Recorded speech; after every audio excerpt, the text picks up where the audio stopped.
Mr. Whelan, let me just start with a question about, if you like, the mood of the country. And I'm not only asking this because I had to sit in the car for 5 hours yesterday and my leg is still killing me, but the average wage for your members is above £50,000.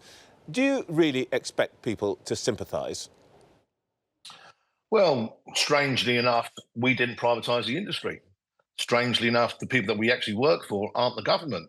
The people that we work for are the Trentalias and the Advantes and those privateers that have been in our industry for the last 2.5 decades, who are all making hundreds of millions of pounds in profits, who are all making dividends payments to their shareholders, but aren't paying their workers. And when you get to the best part of half a decade without a pay rise, I think we've got a right to ask.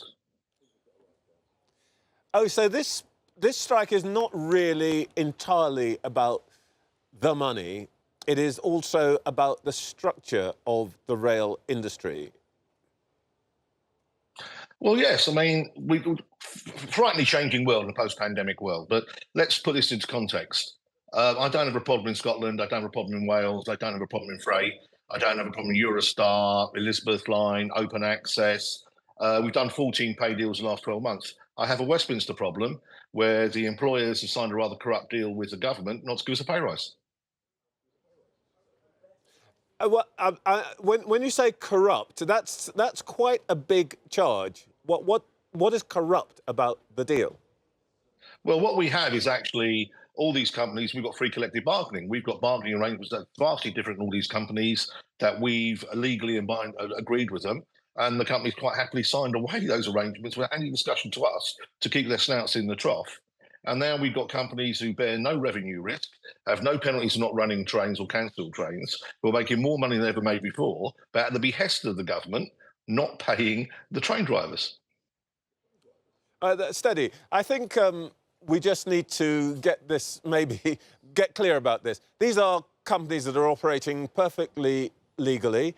They can pay their executives whatever their shareholders think is right, and they are engaged in old-fashioned collective bargaining with you. What is corrupt about that?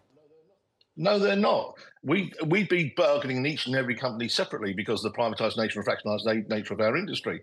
What they did was sign up collectively with the government to obviate that process. Now, that was deceitful. We've operated in good faith. My members went to work during the pandemic, right, to get other key workers and move food and medicine around the country. We didn't seek a pay rise during that period of time. And like every other worker in the country, when we got to the year after the pandemic and lockdown was over and inflation started going through the roof, we started trying to negotiate through the normal processes to find out that they signed this deal that they hadn't told us about. And we were going told to go and talk to the government. When we went to talk to the government, they told us to go and talk to the employers. They don't talk to us. That inevitably led to strife. We didn't create this. Is the reality here that actually what you object to is the privatisation of some parts of rail operating system, and that what you really want is for the whole system to be taken back into public ownership and subsidised by the taxpayer? That's not a dishonourable thing, but is that what you're really after here? No, we've always wanted nationalisation, but we've worked within the system that's there. We didn't create it. And the fact of this is that whatever system you have, the railways aren't subsidised. The cost of running the railways is the cost of running the railways. Now, the more effectively you can run the railways, the better you can run the railways. That's great. It's been quite clear that all the tenets of privatisation, whether it be about outward investment, haven't happened, about reducing fares haven't happened, about creating innovation hasn't happened. The only people that have actually worked throughout all this, the workers in the industry, who've given the flexibility at every stage to deliver all the projects and all the things that they wanted to do. And we are now being hurt for it. All right, it would be silly if I didn't ask just a yes or no answer on this. HS2, Birmingham to Manchester, going to happen or not? Yes.